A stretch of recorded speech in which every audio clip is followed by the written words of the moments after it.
It's holiday vacation time, and whether you're hitting up a new part of Texas or looking for something new to do near you, we've got you covered today on the Texas Standard.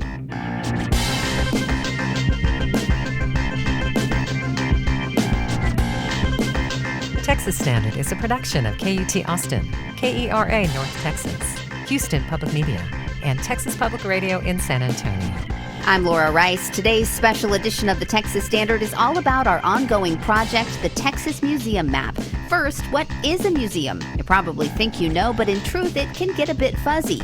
We'll take you to South Texas for a jaunt through time, and we'll explore an exhibit about a piece of educational history a lot of folks don't know. We'll celebrate the reopening of an ancient site in East Texas and stay in the Piney Woods for the anniversary of a modern icon. We'll also journey up to the Panhandle for an art display different than most. That and more today on the Texas Standard. From winters to Weatherford, evergreen to pine forest, I'm Laura Rice, and it's the Texas Standard for Thursday, December 24th. Thanks so much for joining us on this Christmas Eve with Hanukkah just around the corner. We've put together a special program for you today, because we here at the Standard have discovered something pretty simple about public radio and podcast listeners. You like learning. It's why you tune in, and it's likely why the series we started this year on museums has received such a voracious response. We've dubbed it the Texas Museum Map because that's just what it is, an interactive map of the state with museum content we've covered on the show. You can check it out when you get a sec over at texasstandard.org/museums. In this show, we're looking back on our favorite museum-related stories from the year, and we'll start at the very beginning. It's a very good place to start. So, what do you picture when I say the word museum?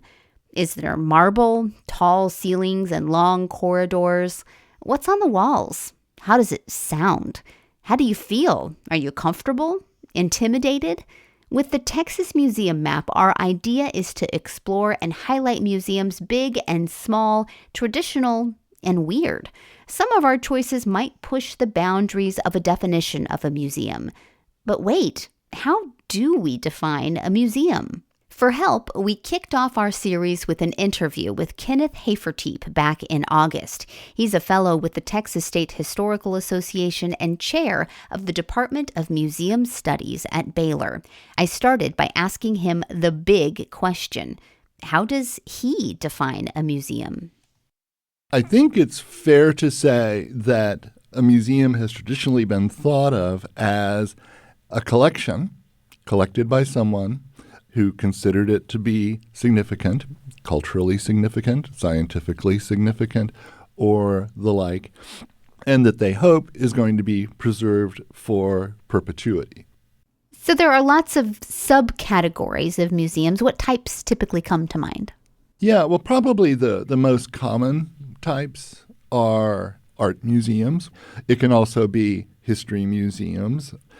There has been an evolution in terms of science museums. They tended originally to be natural history, which some museums still use in their name. Mm-hmm. But it's expanded to include a broader view of science, to include physics and just all sorts of science. Now, in addition to that, you have science centers where there isn't necessarily a collection, a permanent collection, but newly built machines that help people understand scientific principles. And related to those, you find newer types of museums, like children's museums. Mm-hmm. And so those tend to be much more hands-on, much more interactive. And because of that, the offerings tend to be less rare objects. Here, play with this Picasso painting or whatever. And more things that kids can use, explore, play with, and then there'll be another in the closet that you can bring out for the next kid. So collecting and sharing information sort of seem at least in most part at the core of what a museum is. Could my collection of Barbie dolls or vacuum cleaners be a museum if I opened up my home? Well, it's kind of like the person who decides that a painting, which makes no sense whatsoever to me, but some person decides that it's art. And if you have an artist and a person who buys it and says, this is beautiful, this is art, by golly, you've got yourself a definition of art. However, the American Alliance of Museums spent a lot of time trying to come up with a definition of what a museum actually is. To use a fancy phrase, it gives institutional parameters of what a museum is, which emphasizes both a collection, but a collection that is permanently held, that's cared for by a professional staff who present it to the public on a regular basis. At sometimes we've thought that a museum needs to be a nonprofit, which most museums are, which is to say that, you still have to pay to get into most museums, but there's not anything left over at the end of the year that goes into the pockets of an owner or investors or that sort of thing. And most museums, if they have an excellent year, that surplus of money goes right back into planning for, upgrades to the building or repairs to the building or all the expenses that just naturally happen in an institution. Well, is it worth interrogating who has traditionally decided what is worth collecting or displaying?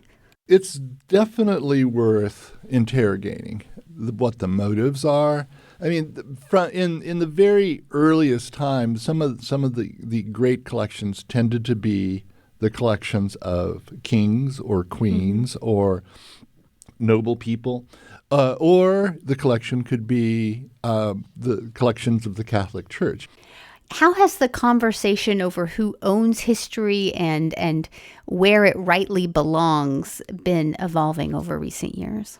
The whole question of who owns a culture has kind of come back to haunt museums in the sense that a collector may feel completely entitled to buy or even take artifacts from another culture. In the very early years of the Smithsonian, a team of what was called ethnologists, studies of different ethnic groups, were sent to the Southwest and in the 1880s collected a very wide variety of artifacts, including the sculpture and altarpiece from the Mission Church, but also some sacred sculptures that pertained to native religions, and that was particularly in the Zuni. So in the modern time, representatives of the Zuni have come to Washington and said, "Hi, can we see the paperwork on your purchase of those artifacts from our pueblo?" It's the good old principle of private property. If a museum can show that they paid a rightful price for an object from another culture, I think that they're safe. Although one of the challenging topics as well is dealing with Nazi-looted art. There are actually records of Nazis paying for things out of the collections of Jewish families, but it was basically being done under duress. I have a pop quiz for you. Uh-oh. Do you have a favorite Texas museum? This is a silly analogy, but how can you choose between your children? The first Texas museum that I ever went to, or I should say historic site, was the Alamo. Yeah. In the aftermath of being a Davy Crockett fan and seeing both Davy Crockett on Wonderful World of Disney and then the John Wayne movie, which was kind of traumatic for a 6-year-old me. The first museum that I ever worked with, I have a fond place for, and that's the French Legation State Historic Site in Austin, which I worked at as a tour guide back in at the very end of my graduate school days. But have fond memories of going to the Dallas Museum of Art because I grew up in Dallas. Probably I would not be in Texas right now if it was not for Miss Ima Hogg, who created the wonderful collection of American decorative arts at the Bayou Bend Collection, which is part of Museum of Fine Arts Houston. So there are so many that I enjoy. Kenneth Hafertepe is a fellow with the Texas State Historical Association and chair of the Department of Museum Studies at Baylor. Professor Hafertepe, thanks again.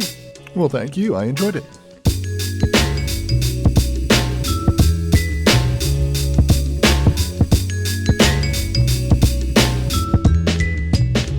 So remember how I said it seemed we hit on something when we kicked off our Texas Museum Map project in August?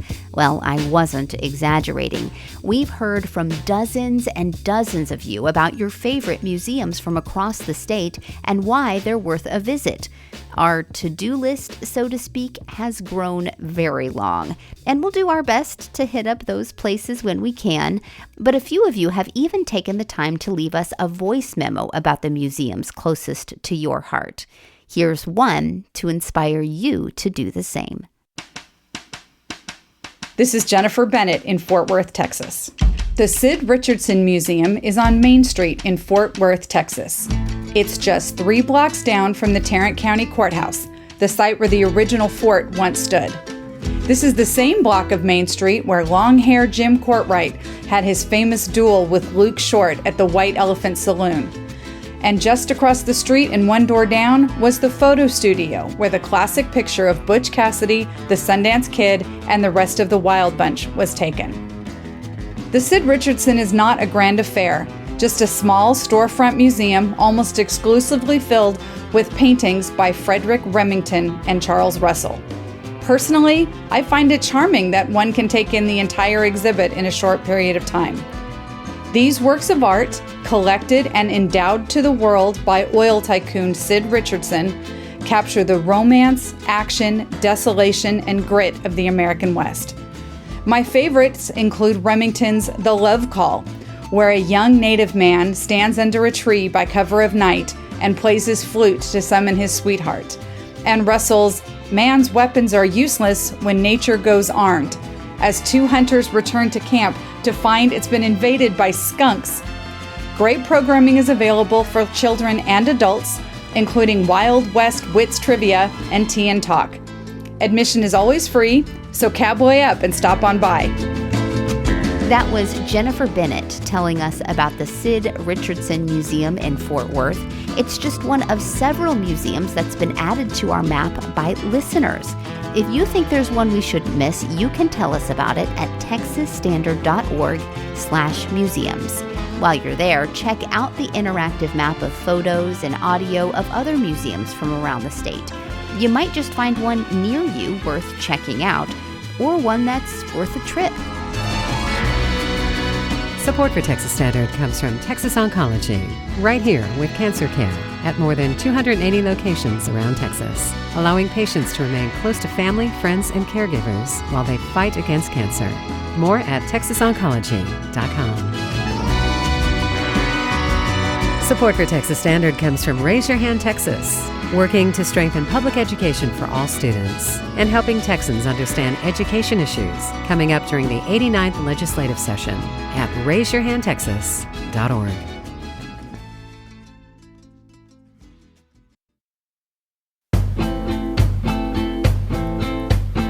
My name is Francisco Guajardo. I am the Chief Executive Officer of the Museum of South Texas History, and you are listening to the Texas Standard. We are standing right below the Mosasaur, which swam in the waters of what is today South Texas 65 million years ago, maybe even 75 million years ago during the Cretaceous era. And in front of me is the majesty of a Columbian mammoth that is about 20 to 25 feet in height and used to roam the earth in where we are today in South Texas. So that creature there 15,000 years ago was walking around here. We have a good amount of literature that helps us to shape the stories. One classic in world literature that was authored in 1542 by a Spanish explorer named Alvar Núñez Cabeza de Vaca. Cabeza de Vaca happened to be stranded, here. And then he managed to wander through here, and he banded together with Dorantes de Castillo and Estebanico, a Moorish slave, le decían el Moro, and they finally would be found in Culiacán in present-day Nayarit, and Cabeza de Vaca would then go back to Spain, and he would write his travel diary. One of the things that he says that is quite iconic is, he says, atravesamos un gran río. We crossed the great river. That was the Rio Grande.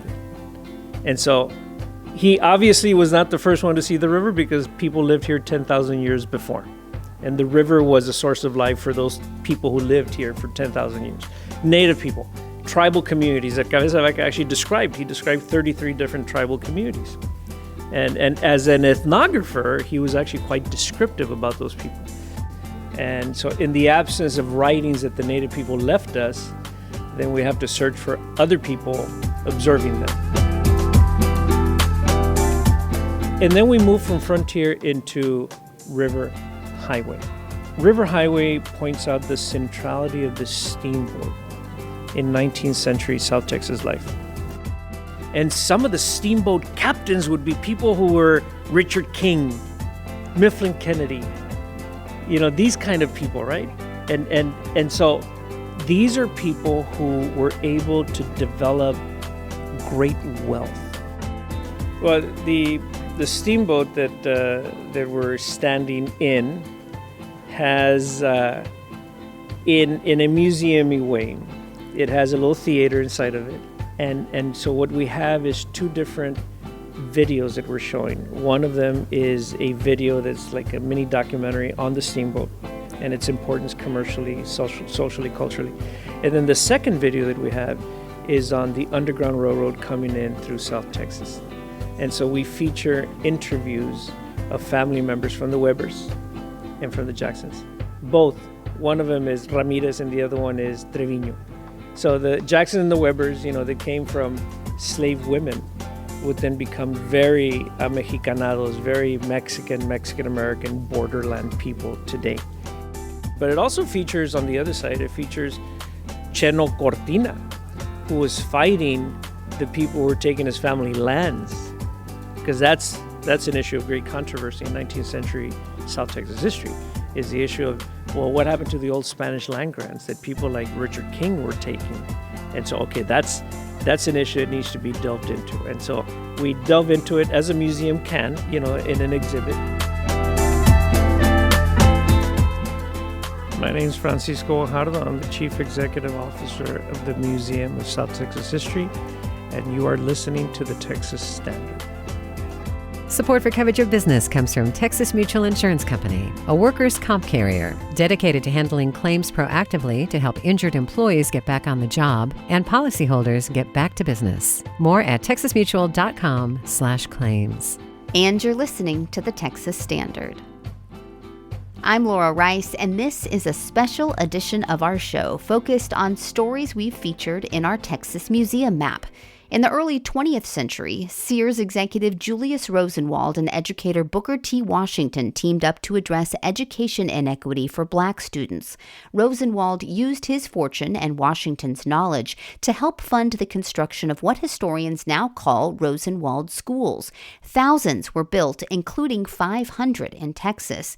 Andrew Filer drove around to photograph what's still left of them. His photos and artifacts from Texas Rosenwald Schools are on display at the Bob Bullock Museum in Austin. Julius Rosenwald is born to Jewish immigrants who had fled religious persecution in Germany.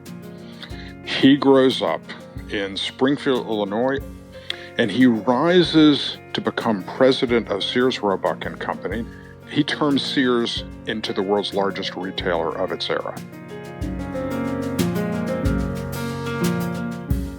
Booker T. Washington, born into slavery in Virginia, becomes an educator and is the founding principal of Tuskegee Institute. And these two men meet in 1911 And public schools for African Americans are mostly shacks. Many jurisdictions do not even have public schools for African Americans. And so in 1912, they create this program that, in partnership with Black communities and white school boards, they built 4,978 schools across 15 states. I found that while there were some history books on the topic, there was not a comprehensive photographic account of the program, and so I set out to do exactly that.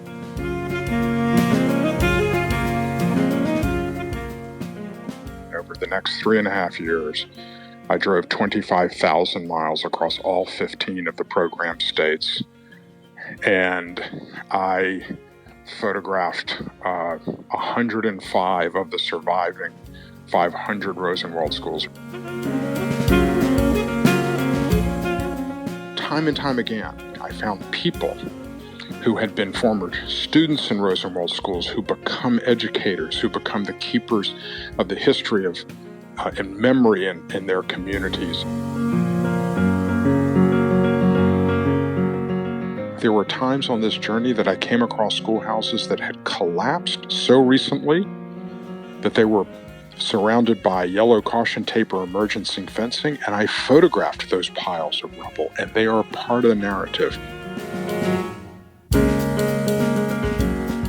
The book of this work was published in May 1st of 2021, and this exhibition has been traveling since then. The exhibition, as crafted by the folks at the Bullock, is really just exquisite. They've brought in a lot of artifacts from Texas Rosenwald Schools, a lot of specific stories from Texas Rosenwald Schools, and it's really been a privilege and an honor to work with them to bring this story to Texas. I think that this story speaks to the moment we are in America, because it says to everybody who wants change in this country, we can be that change. My name is Andrew Filer, and you're listening to the Texas Standard. We've added the exhibit about Texas Rosenwald Schools at Austin's Bob Bullock Museum to our Texas Museum map. Check it out at texasstandard.org/museums.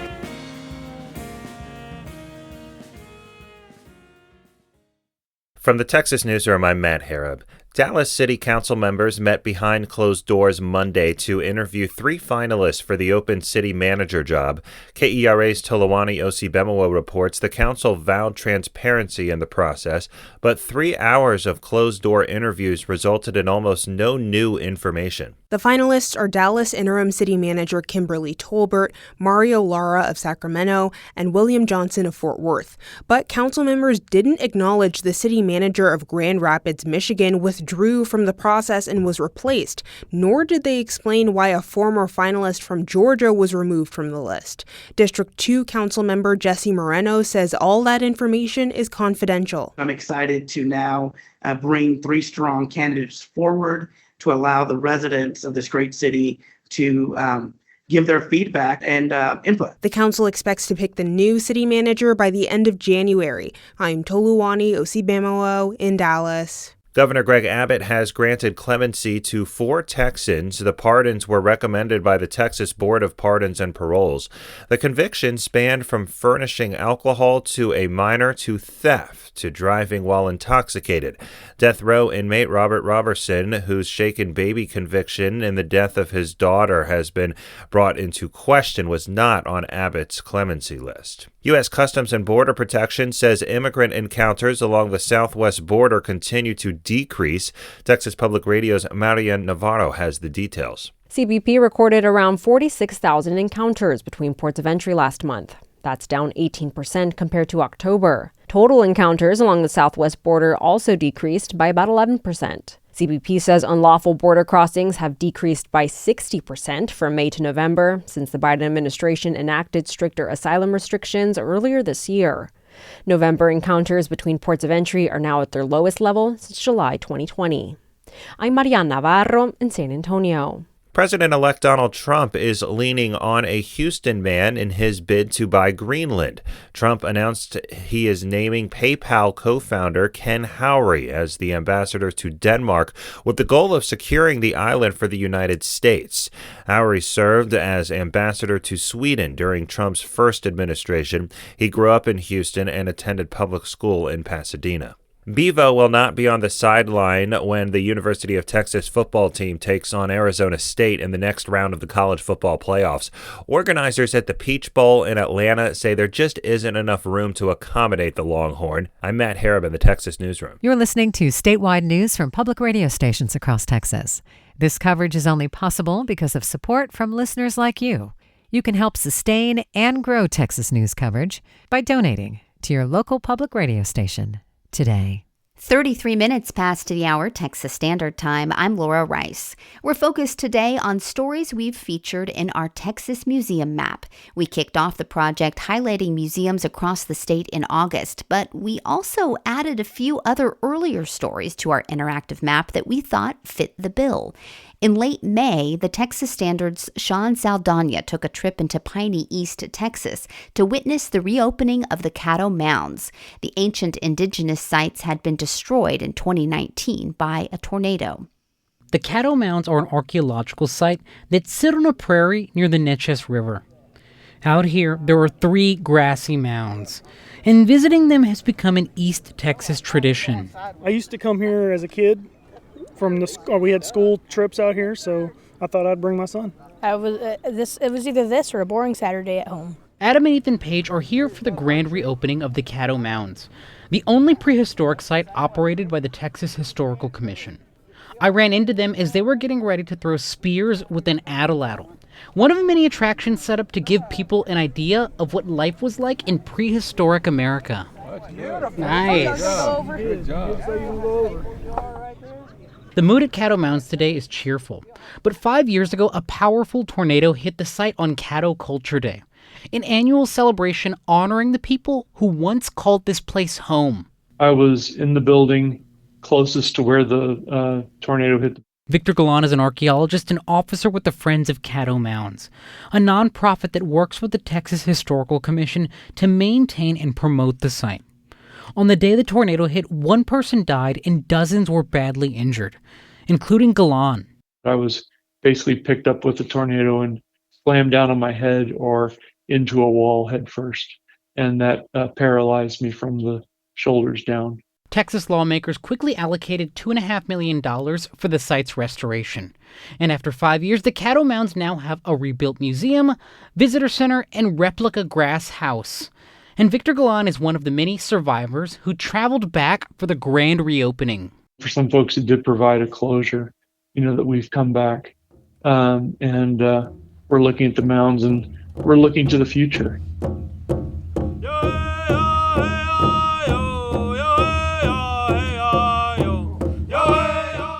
One of the main events of the day was a performance by 5 Caddo drummers. Like many indigenous communities, the Caddo have a strong oral tradition.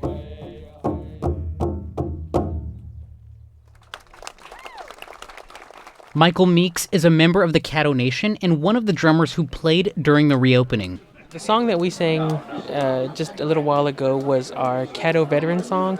We sing that to honor all of our veterans for the sacrifices they've made. Meeks identifies strongly with his Caddo heritage, and he's trying to pass that pride down within his family. My little brother is actually here with us today. He's 9. He'll be 10 this year. Something that we are doing right now is trying to get them interested. He's, as you can see, sitting right behind me. He'd much rather be on... He's on the game right now. He's on the game. Mm-hmm. He'd rather play his games. Meeks was born and raised in Oklahoma, where the Caddo relocated in the 1830s as the United States expanded west. We moved a lot over the years. Phil Cross is a Caddo historian, and he estimates that at one point, Caddo may have numbered 200,000. But warfare, drought, the spread of disease, and numerous relocations meant that their numbers dwindled drastically. By the mid-19th century, only a few hundred Caddo were left. Today, there are around 7,000, meaning that despite setbacks, Caddo culture is experiencing a resurgence. I feel I'm in close touch with our ancient Caddo people. The grand reopening event finished with an archaeological tour led by Victor Galan, who showed up in an electric wheelchair and used a portable microphone. Okay, does everybody have water? Everybody's okay? All right. If you feel By the time Europeans arrived, the mounds themselves had been abandoned, but the Caddo continued to farm maize, squash, tobacco, and other crops in the area. The way we think of this site is an early Caddo site, right? At one point in the tour, Victor Galan explained that to build one of the 3 mounds on the site, the Caddo dug out yellow clay and red sand from nearby. Soil was taken, or dirt was taken from down there, brought up here, and used to build mound B behind me, right? Galan thinks that at one point the Caddo mounds could have supported an agricultural community of around 200. But it's important to keep in mind that much of early Caddo history is hard to be certain about. There are things that we don't like to say will never be found, but there are things that are very hard or maybe nigh impossible to find. Experts and citizens of the Caddo Nation are still learning about the group's religious beliefs, farming techniques, and cultural practices. And despite thin records, prehistoric sites like the Caddo Mounds are a reminder that long before Europeans arrived, society existed in the Americas. From East Texas, I'm Sean Saldana for the Texas Standard.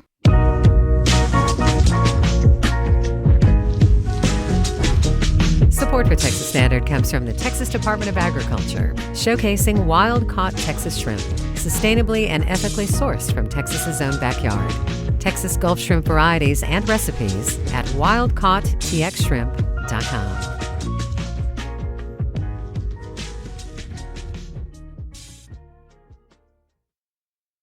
You've got it tuned to a special Texas Museum Map edition of the Texas Standard. I'm Laura Rice. In the heart of East Texas, an iconic institution is marking a milestone. The Kilgore College Rangerettes are celebrating their 85th anniversary. The world-renowned drill team was the first of its kind, a revolutionary concept that would change halftime shows. And a key part of preserving and honoring this legacy is the Rangerette Showcase and Museum. Texas Standard intern Mackenzie Nobby met up with some who've lived this legacy and those who preserve it. When the Kilgore Rangerettes took to the field for the first time in 1940, they wowed crowds with their precision, grace, and signature high kicks. Cassie Neal Davis, the founder, was hired by the college to create something new that would keep the crowd entertained during halftime at football games. Her vision and leadership turned the Rangerettes into a national sensation, influencing countless high school and college drill teams across the country. There's a recollection of Miss Davis when she was sitting in the audience and the first performance happened. After it ended, the crowd was silent. Miss Davis thought, I am going to be run out of town, because the skirts were above the knee. It was pretty, risque at the time. And dancing on the field, you just didn't do that. It was silent. And then they all jumped to their feet and started the applause was thunderous. Nobody had ever seen anything like that before, and it just caught fire. The Rangerette Showcase and Museum is a treasure trove of history nestled on the Kilgore College campus. It houses everything from the original 1940 uniform to photographs, memorabilia, and stories that bring the Rangerette's history to life. I have the best job in the world. I get to be around the organization that absolutely changed my life. It molded me into the person that I am today. But I get to be here every single day. I get to see the girls rehearse and perform. And here specifically at the museum, I get to preserve our past. I get to present the present day. And I get to curate our future. Megan DeHoyos is the manager of the Rangerette Showcase and Museum. She's been there for 11 years, and before that, she was a Rangerette on the 66th line. Goodness, it was a labor of love by many people on campus. We opened in 79, and the Oil Museum opened in 80. And so these were just initiatives that were put forward to bring in, I think, tourism and just to celebrate our organizations, and then why the city was really not founded, but most certainly put on the map. That history touches the lives of many who walk through the museum doors, and sometimes in unexpected ways. It was my very first year working here, And a gentleman walked in and he was very stoic. He said, I'm looking for a picture of my mom. So I took him upstairs and we flipped through the scrapbooks and he found her. And I left him upstairs to kind of just reminisce and have that moment. And he came back down and he had tears in his eyes. And he looked at me and he said, my mother is struggling and suffering from Alzheimer's and dementia. And she does not remember that I'm her son, but she remembers that she was a rangerette. And if that doesn't speak to what this organization provides and who we are at the core, I don't know what will. De Hoya said being a rangerette is a privilege, one that carries with it a sense of responsibility. Ooh, I might get a little choked up. We are privileged to carry this legacy. And, it's life-changing. That legacy continues to inspire the future. Last year's team captain, Haley Triplett, has lots of fond memories of leading tours at the museum. This past year, we actually had a foreign exchange group come in, and that was so cool. They were from all over the place, and it was just really awesome to see all of these kids coming in to this tiny little East Texas town that honestly has so much significance and meaning to it, and getting to be able to explain that. It was really cool because not only did we get to explain our story, but we got to hear theirs also. Triplett visited the museum for the first time when she was 14. Seeing the rich history on display made the decision to try out for the team an easy one. As a rangerette, she later had the chance to share the organization's legacy with other young girls, sparking their own dreams of one day joining the team. There was one time where we were touring an elementary school group, and one of the little girls raised her hand and she asked me, she was like, how do you become a rangerette? And it just made me so happy because she was just super excited to be here and asked me all the questions. So definitely being able to explain the history of the organization to kids who are even that young and spark an interest in them is really inspiring. A museum would be nothing without those who dedicate their time and passion to preserving its stories and artifacts. For the Kilgore College Rangerettes, this dedication is embodied in individuals like O. Rufus Levitt, who's been photographing the team since 1989. What was so amazing to me was their discipline and, of course, their precision and the tradition that they've held all these years. Levitt said he first became captivated by the Rangerettes not just for their dazzling performances, but for the striking contrast between their glamour and the small-town atmosphere in which they perform. When I first went to Kilgore College, Gussie Neal Davis, the innovator and the founder of the Rangerettes, was still there. And that was an interesting experience watching her work, and so I've known all those ladies, and it's been so wonderful because they've always cooperated with me and welcomed me. The Rangerettes were the first drill team ever, but Megan De Hoya says that's not the only thing that sets them apart from other collegiate dance teams. They are representatives of our community, of Kilgore College, of Kilgore, of the state of Texas, and for the United States of America. We are the only team that represents, a collegiate team that represents and is often asked to represent the United States of America, internationally and nationally. That is something that is so unique and special to us. In the face of evolving media landscapes and shifting public attention, the Kilgore College Rangerettes have faced challenges in maintaining their prominence. I think that people don't realize that we're still going because we don't get a lot of primetime television like we did in the 50s and 60s and 70s. And so when people come to visit, a lot of them are pretty shocked and surprised that we're still a very active organization and still performing. And so I think what I would want everyone to know is that we're still here, we're still kicking. In many ways, the museum ensures the Kilgore College Rangerettes continue to be recognized and celebrated, even 85 years after that very first performance on the field. To be able to look at all the history right in front of you inside of that museum is honestly changing. It's life-changing, really, because you get to see so much of what the organization has grown into and all the traditions that have still carried on and the legacy that is still carrying on to this day. In Kilgore, I'm Mackenzie Nobby for the Texas Standard.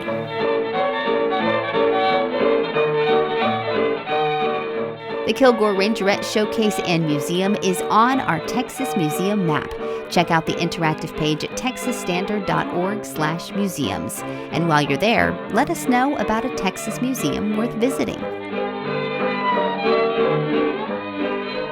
Support for Texas Standard comes from the Texas College Savings Plan, administered by the state of Texas. Families can save for tuition, room and board, books, and other qualified education expenses at eligible schools nationwide. Learn more at texascollegesavings.com.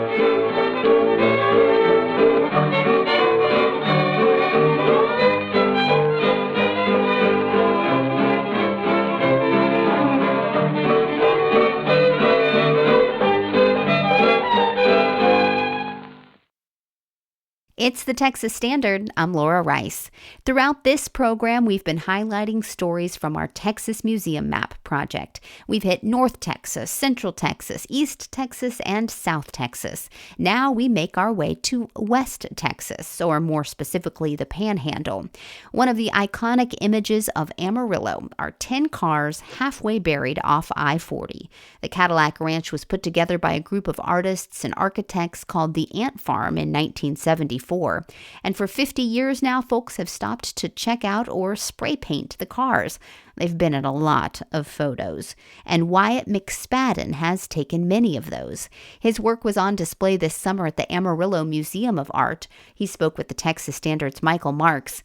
Michael asked McSpadden how many photos of the Cadillac Ranch he thought he'd published throughout the years. Oh, not published, I think, but I've certainly taken thousands. I started taking pictures there in June of 1974, which is when the cars were buried. And I wasn't a professional photographer at the time. I was actually working as a sort of hand at Stanley Marsh's Toad Hall. Stanley Marsh, who was the backer of the project. Stanley Marsh III was the patron or patron of the ant farm. He provided the money and the land for the Cadillac Ranch right off of Interstate 40. I kind of fleshed out in my freshman year of college and was looking for something to do. I knew I didn't want to go back into the family grocery store. And a second cousin of mine ran into me on the street one day and said, well, Stanley's hiring. Go out there and talk to him. So I went out to Toad Hall, knocked on the door. Stanley said hello, and he said, well, yeah, can you drive a lawnmower? Can you carry out the trash? And so I was then officially a member of the Toad Hall gang. And Toad Hall was his estate? That was his estate out on the northwest side of Amarillo. And was when the ant farm were making their plans with Stanley to put in the Cadillacs, to make the Cadillac Ranch. And what did you think when you heard that idea? I didn't know what to think of it. Nobody did. No one had ever thought about burying Cadillacs out in a wheat field. Sure. But they were there, and they spent probably 6 weeks, a couple of months, living out of Toad Hall and shopping around for Cadillacs. The Cadillac Ranch is an homage to the Cadillac tail fin. The 49 was the first year there was a tail fin on a Cadillac, and the last year was a 64. Okay. So there are 10 cars. Each represents the evolution of the Cadillac tail fin. But looking back, having spent several trips in the last 3.5 years, it has occurred to me that Amarillo was the only place this would have ever worked. I don't know why that is. Well, of course, part of it is because Stanley was there. There was someone who would actually finance this. But it's right on Interstate 40/Highway 66. There's thousands and thousands of vehicles go by every day, and there have never been more people visiting it than there are right now. Well, why do you suppose that is? Well, because a lot of it has to do with the internet. It's a different time. The first big picture I have, color picture in the show, was shot in 1976, and the cars are perfect. So no one had done anything for the first 2 years, and probably another couple of years before, first of all, people started shooting it. It's the Panhandle. You got to shoot holes and stuff. Sure. And then people began to come out and key it and do stuff like that on it.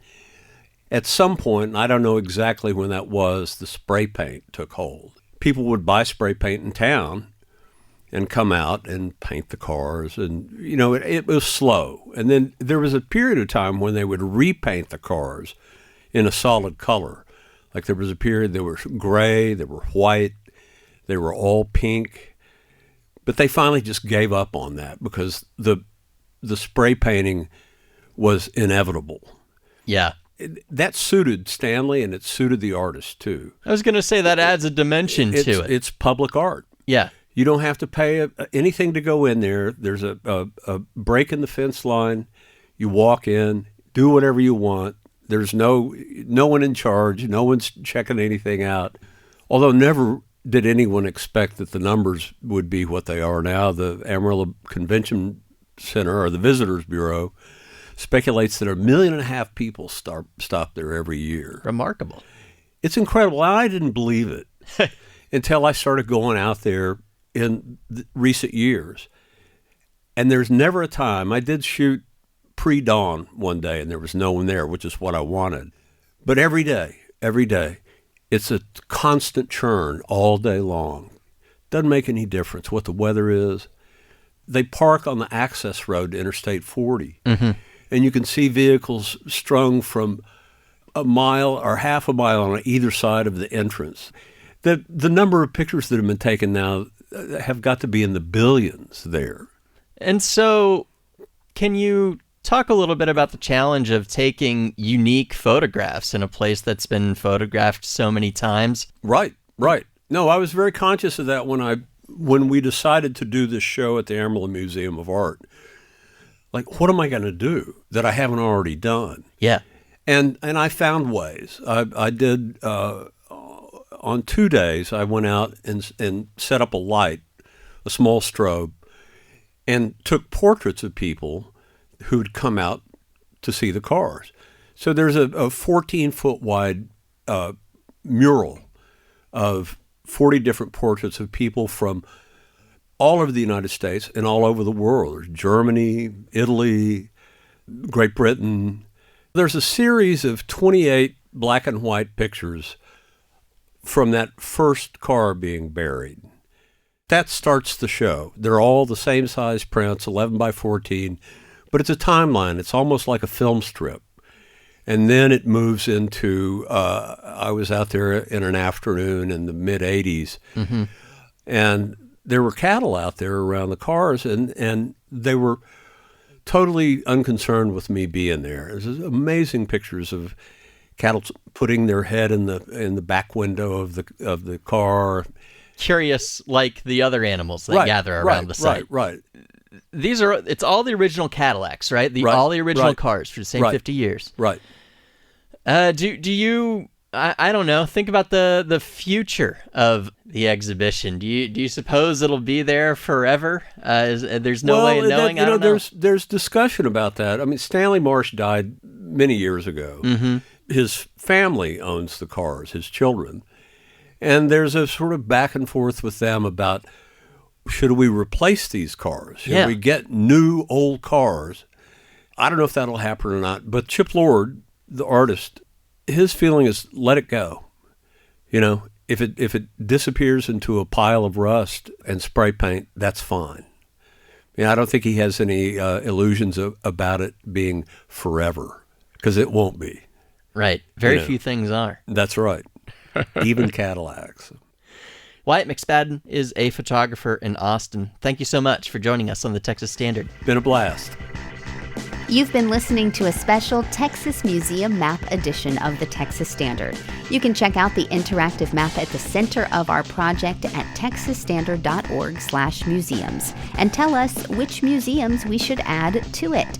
Texas Standard's producers and reporters are Sarah Ash, Shelley Brisbane, Kristen Cabrera, Alexandra Hart, Michael Marks, and Sean Saldana.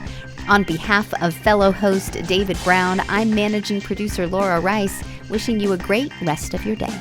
Philanthropic support for Texas Standard comes from Casey and Scott O'Hare, the Winkler Family Foundation, Lynn Dobson and Greg Wooldridge, Adrian Killam, and the George Huntington family.